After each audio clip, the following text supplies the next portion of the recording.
What is going on, everybody? Looney here, and welcome back to a brand new video.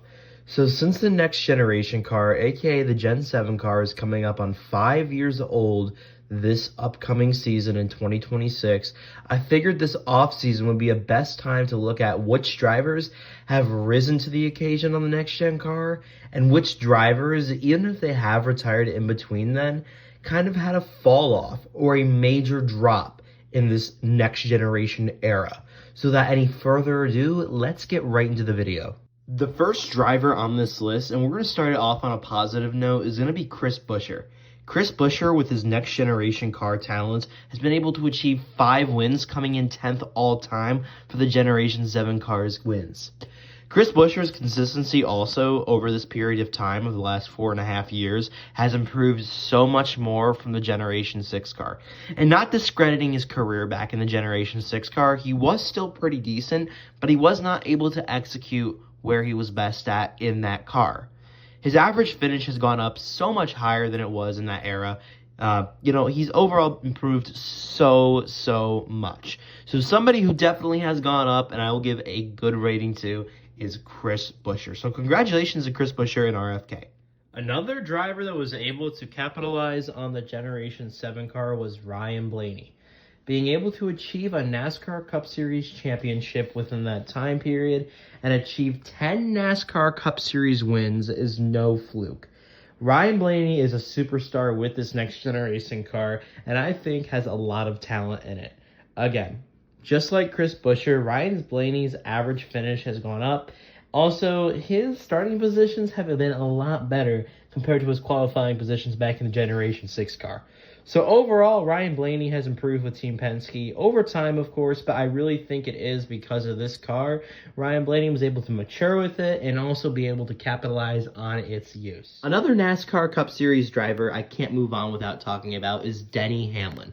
And this is more of an honorable mention considering he was good in the Gen 5 and, of course, the Gen 6 car. But Denny Hamlin being able to mask over 10 wins in this car is no fluke. And I will say that he's had the ability to transition from the Generation 6 car to the Generation 7 car the most flawlessly out of any veteran driver that is currently driving in the NASCAR Cup Series, seeing little to no decline in his results. And honestly, the results have gotten better, arguably. So that is somebody who I will add in as a honorable mention, again, as Denny Hamlin, just previously finishing second in the NASCAR Cup Series standings at the Phoenix race in Phoenix, Arizona. So overall, Denny Hamlin and his capability of transitioning from car to car and his ability to drive this car cannot go unnoticed, so that's why we had to plop him inside of this video as well. This next driver on this list isn't necessarily the worst driver on this list of being the Generation 7 fall-off, but he definitely seen a noticeable decline in his stats and his overall consistency and ability to be able to win. This driver being none other than Martin Truex Jr. Martin Truex Jr. in 2021 had a very successful season. Then entering the 2022 season with the dawn of the new era of the Generation 7 car, he was not able to capitalize on it and won 0 races. But in 2023, things were looking positive for Martin Truex Jr. with a regular series championship at hand, and then, of course, 3 wins on the year, only to get knocked out of the playoffs early on.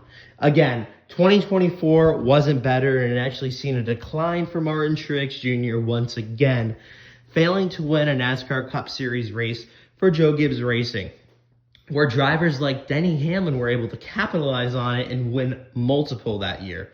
So overall, Martin Truex Jr. has seen a decline towards the end of his career not only, but when the car got introduced. Will I say he's the worst driver at this car? No. And will I say he's had the worst decline? No, not at all. But he definitely has, at the end of his career with this car, seen a notable drop-off. So this next one, I leave the question up to you guys. Do you think Kyle Busch has fallen off a bit due to the incapability of driving the Generation 7 car and him not learning it? Or do you think it is Richard Childress and RCR as a total organization that does not have as powerful cars as JGR once did? Now, remember, And do keep in mind that Kyle Busch did win races in 2023 and 2022 in this car, but the overall fall off of him over the last 2 years, and it hurts to say it, has happened and is real. So again, I'm going to leave this one in the viewers' hands. Let me know down in the comments what you think about Kyle Busch and whether or not he has fallen off because of driving capability or the cars as a total. Now, this NASCAR Cup Series driver no longer races in the NASCAR Cup Series. He races down in the NASCAR Xfinity Series, but he was decent in the Generation 6 car. But when the Generation 7 car came around, he was just not able to execute, having 2 of his worst NASCAR Cup Series points finishes consecutively in a row. And that driver being none other than Aric Almirola. Aric Almirola's seen a steep fall off from the Generation 6 car to the Generation 7 car. And while Stewart-Haas Racing was a dying team at the time, drivers like Chase Briscoe and Kevin Harvick were still able to claim victories, while Aric Almirola went winless. So that's why Almirola finds his spot on the list of failed talent in the Generation 7 car. But now listen, I will give credit where credit is due. At least he's been heating up and actually competing in JGR equipment in the NASCAR Xfinity Series, or the O'Reilly Series as the kids call it these days. But other than that, Almirola's seen a deep fall off. While talking about so many negatives in this video, I do want to end this video off still on a positive note and say that a driver that has improved himself with this Generation 7 car and a shot with a decent team that was growing is Ross Chastain. Ross Chastain in the 2021 season wasn't a horrible driver in the Generation 6 car, but he definitely was not a top tier driver like he is now. He wouldn't have been able to go ahead and start last in the Coke 600 and drive his way up to first place.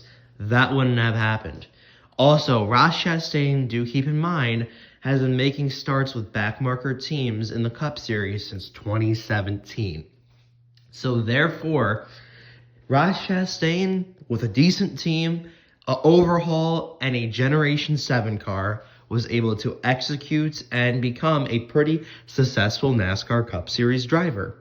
So again, ending the video off itself with the Melon Man, that is a positive note. So congratulations to Ross Chastain and all he's been able to do with this car.